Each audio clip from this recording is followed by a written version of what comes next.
Agriculture à présent, un grand rendez-vous de l'élevage est inscrit chaque année au calendrier en septembre. Le SPAS, Salon international des professionnels du secteur, il démarre aujourd'hui dans une drôle d'ambiance sans l'accueil des 100 000 visiteurs français ou étrangers qui se déplacent d'ordinaire au parc des expositions de Rennes. Le concours Innov SPAS qui fête ses 25 ans a tout de même été maintenu, mais 150 personnes seulement ont été invitées.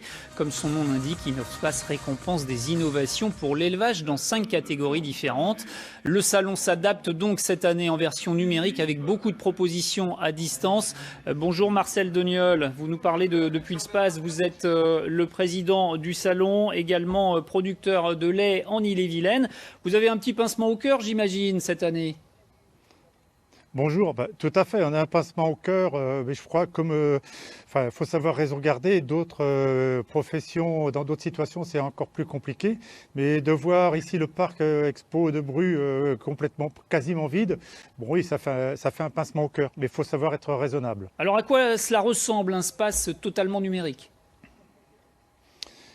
Eh bien, bon, déjà, bon, on n'a pas de visiteurs et donc on a essayé, tout ce qui pouvait, j'irais passer en termes de numérique, je pense, la présentation des InnovSpace, après-demain des conférences, mais aussi en numérique, donc du B2B, des rendez-vous, j'irais plus commerciaux en B2B.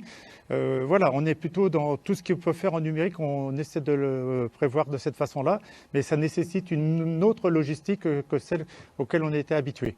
Alors le Covid, le confinement nous ont fait voir un petit peu l'agriculture d'une autre façon, notamment à travers le succès des circuits courts. Est-ce que c'est une réflexion engagée sur le long terme de développer ces systèmes de vente directe ? Je crois déjà, on a vu ce développement-là. Pour un des gros enjeux déjà, c'est d'assurer la pérennité je dirais, pour les agriculteurs qui se sont lancés dans ces circuits courts-là. Et donc, je pense qu'il faut plutôt consolider ceux qui sont déjà en place et envisager un développement ultérieur.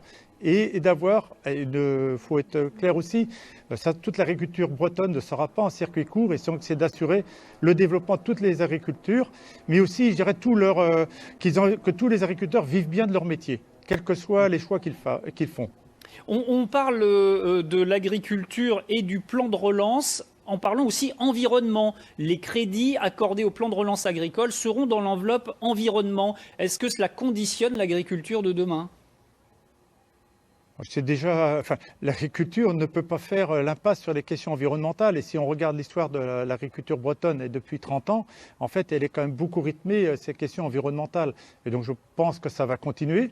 Et donc, je crois que si on peut aider à franchir certains caps, parce que le souci, c'est que le marché ne reconnaît pas toujours les pratiques, je dirais, environnementales qui peuvent coûter plus cher dans certains cas.